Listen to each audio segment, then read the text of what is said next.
Hi, my friend. Are you ready to be found online wherever your dream clients are searching? Are you looking to make your marketing make sense?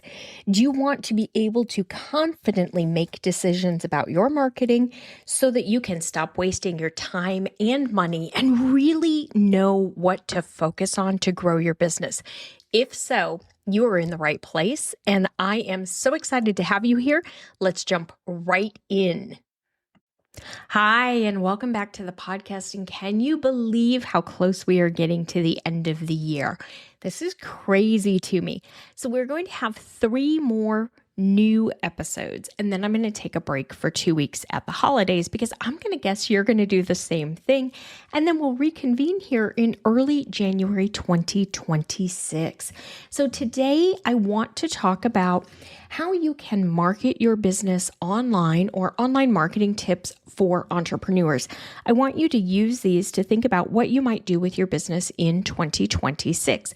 Next week, we're going to talk about planning for the new year. And then the week after that, we're going to talk about the marketing numbers that matter, what I want you to be tracking as you move into 2026. And we really start laying out this plan and this foundation to really grow your business.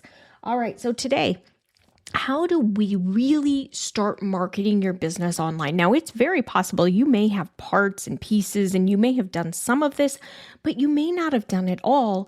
And I want you to kind of take a little bit of time. I don't know about you, but for me, the business kind of gets a little quiet in December because my audience, you are small business owners and you're working on things, and most of us have families. And so maybe we're going heavily into parent mode or family mode and a little less heavily into entrepreneurial mode. And that's okay. So I tend to take December as like a reflection period. I do take a nice long holiday break with my family. I do take off ideally the week before school gets out so that I have a little bit of time to myself as well. So what I look at is what's working and what's not working and what should I change and what should I do differently. So I've really been going through this because, as you know, I'm creating this new offer, this Confident Marketers Club, and I'm so excited. But I've also really been thinking about how do you market it online and how do you create this and this tip. So I'm going to walk you through this because I thought it might be beneficial for you, because as I've been thinking about you and working on creating the Confident Marketers Club, I've realized that many of my audience members are frustrated by marketing because you're doing all the different things and you're trying everything and you don't know for sure what's working and where things are working, and you're going on gut feelings. And sometimes you know in your gut something's probably not working, but you're not really sure how to figure out exactly what it is. That's why we're going to start talking about a little bit of that in the next couple weeks. And that's also why I've created the Confident Marketers Club, because my friend, I want you to be a confident marketer, because it's much easier to be a successful entrepreneur when you are confident about your marketing. Okay, let's jump right in. When you are marketing online, the very first thing you need to do is really think about your dream client, your ideal customer, your avatar, whatever term you use, whatever term you've been taught. They're all really the same thing. But you want to think about your dream client. Who is it that you want to work with? And I want you to go beyond, it's this person, they're 35 years old, they make 6 figures, they have this kind of education. I want you to really think about their psychographics more than just their demographic information. What sets them on fire? What lights them up? What questions keep them up at night? What are they struggling with? What are they trying to figure out? Like, I know for the Confident Marketers Club, that program is really for a high achiever, a go-getter, an entrepreneur who is determined to succeed. And they're doing all the different things, but they're not sure what's working. They're not confident in their abilities, and they really wish somebody would just tell them exactly what to do and make sense of the numbers and help them understand what everything means so that they can stop doing the things that aren't working. And like, they want so bad to stop doing some of the things they're doing because they're burning out, they're overwhelmed, they're exhausted, but also they're terrified to let go of anything because what if that's the one thing that's bringing in the money and they don't know how to figure it out? And that's why they need somebody like me to help you be able to see and answer questions and know confidently This is draining you. You are spending 20 hours a month on this particular channel and you got 17 leads from it. You didn't even get 17 leads from it. You got 17 visits to your website and nobody signed up for a lead form or a consult call in a 90-day time period. 20 hours a month that's not generating leads is not time well spent, and you don't want to have that happening. So that's all the things that I've been thinking about as I'm working on this. So what I want you to think about is, who's your ideal customer? Who is your dream client? What do they need to know? What questions do they have? What are they struggling with? What keeps them up at night? What frustrates them? And I want you to write it out and really challenge yourself. So I was having a conversation recently with Roberto, who's one of the guys that's in the mastermind with me, and he is amazing. And he challenged me on my new offer on the Confident Marketers Club. He challenged me to rethink my ideal customer. And it was like, okay, but I teach this every day. I know who my customer is. I do all of this. And at the end of the conversation, he and I agreed. It was like, yeah, I really do need to sit down and give a little bit of extra time to refine it even more, because I couldn't answer some of the questions I needed to answer. So if you're doing this and you're like, Rachel, I'm not quite sure, you're not alone. I just got challenged on it myself, and it did make it much easier. I always say you need to know your ideal customer as well as you know your best friend. He said you should know them as well as you know yourself, and really, truly think about them and what it is that they need. And so that's where I want you to start. Who's your dream client? What questions do they have? What do they need? How do you help them? What scares them? What keeps them from doing what they need to do? Let's say that you teach sourdough bread baking. You guys know I love to bake bread. I love baking, period. And when I was first learning how to make sourdough, I was a little intimidated, I'm going to be honest, because some of those blogs out there were making it crazy complicated. And so I'd get my tools and I'd do it, and it would never quite turn out right. And I was frustrated. It was like, am I ever going to figure this out?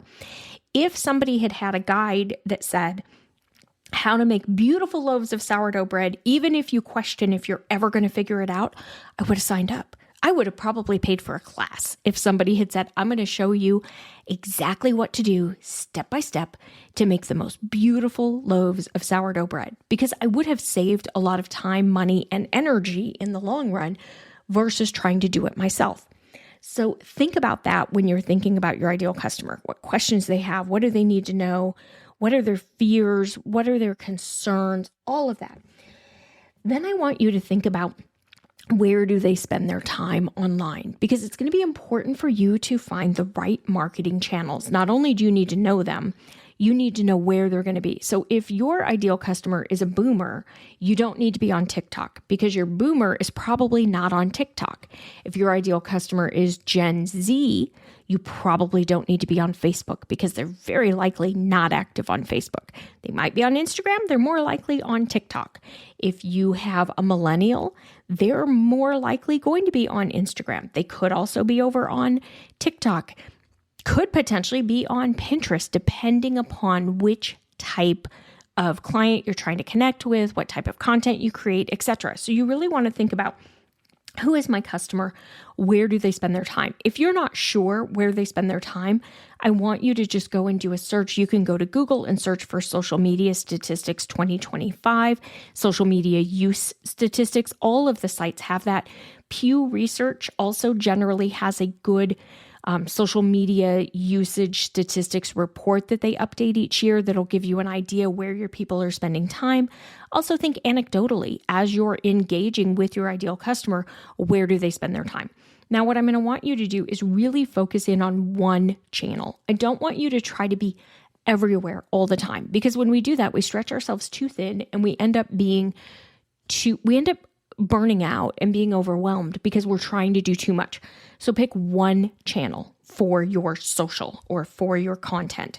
Now, if you are focusing on SEO, you've got a blog and you want a podcast, that's great. You can do both because you can repurpose your content. So my blog and my podcast, it has the same information each week, but it's different because the blog I've written out ahead of time, and the podcast, it's you and I talking. It's me talking to you and sharing stories and tips and things that are not in the blog post.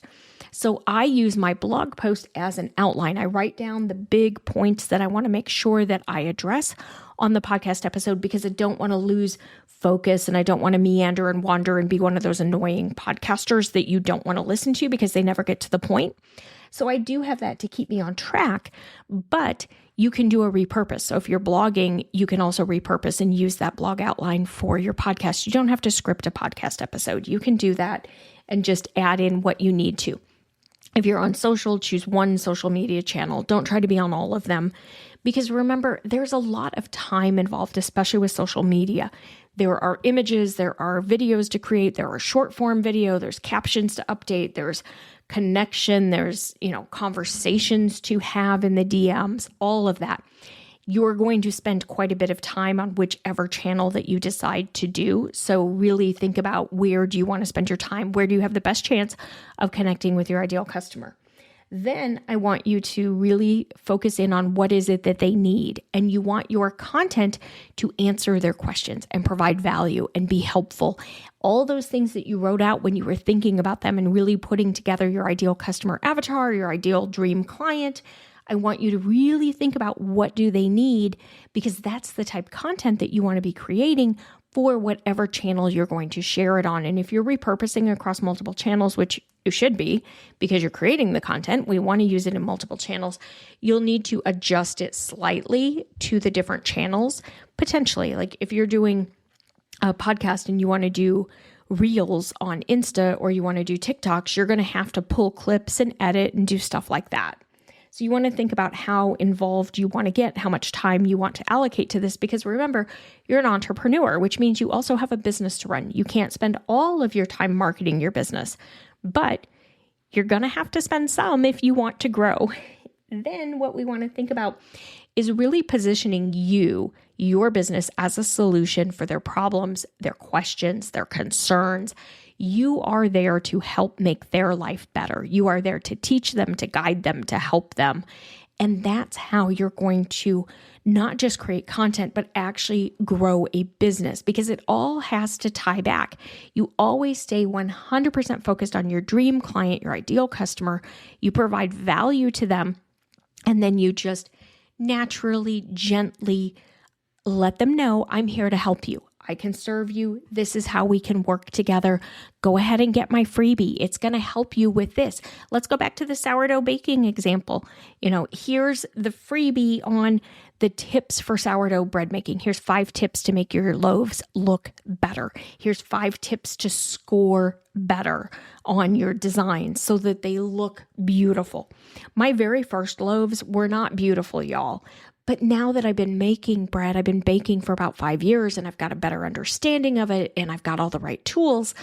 I actually made like the Christmas tree loaves last year for Christmas where they had them pop up and they showed and you had the flour on them to make them look like snow. I did that. And my very first loaves, they were ugly. So showing, hey, I can teach you how to do this. I can show you, I can give you these tips. That's going to help. I buy most of my bread baking equipment and products and ingredients and things from King Arthur Flour because they do an amazing job with their content. They have lots of tips, they have videos, they have guides, they sell all the products that you need. And so I do buy a lot from them because they've made it easier for me. So I'm a loyal customer to King Arthur Flour because their products work well and they help me achieve the goal of making beautiful loaves of bread. And I'll be honest, I really like it when I gift bread to somebody and they tell me it's the best loaf of bread they've ever had, or those are the most amazing cinnamon rolls I've ever had in my life. I take a lot of pride in that. I think we all have something, right? For me, it's people saying, oh my gosh, Rachel, your baked goods are so good. You should open a bakery. I have no desire to ever open a bakery. My dad owned one when I was a kid. No, thank you. But I know that my stuff that I bake is as good, if not better, than what you get most places. So think about that. Think about your ideal customer. What I want you to do for your homework for tonight or for this week is just think about your customer and really hone in on who are they and think about them way beyond just how old they are, how many kids they have, if they're married, if they're divorced, if they're still working, if they're side hustlers, mom who wants to buy a new house. Like, really think about them. Next week, we're going to talk more about planning for the new year. And then the week after that, we're going to talk about the marketing numbers that matter. And then we're going to take a little break and we're going to enjoy our holidays, whether we celebrate or not, with our family, with our friends, whatever. We're going to take a little bit of a break. We're going to reconvene in January. And that's when we are going to kick off the Confident Marketers Club. So if you're hearing me talk about this and you're curious and you want to know more about it, send me an email. Just reply back to the weekly email, or DM me on Instagram and just say, hey, Rachel, I'm curious, because I've been creating this with you in mind, and I do hope that you join. It will be a 6-month program. So we're really going to have 6 months of working together to really get in and figure out what's going on with your business and help you become more confident. All right, I will see you back here next week. Bye for now. Thank you so much for joining me today. I hope you took away something very actionable that you can start to use in your business right away. If you want any of the freebies that were mentioned, or you want any of my resources or free trainings, you can find those at edgemarketing.com/freebies. If you would like to work together, I would love to work with you. Send me a note, reply to an email, DM me on Instagram. You know how to find me. I would love to help you grow your business as well. And if you have found this podcast helpful, would you do me the biggest favor and follow it or subscribe on your podcast app of choice, and then give it a rating and review? That really does help. It's just a little something you can do that helps me out in return. I appreciate it so much. I'll see you back here next week.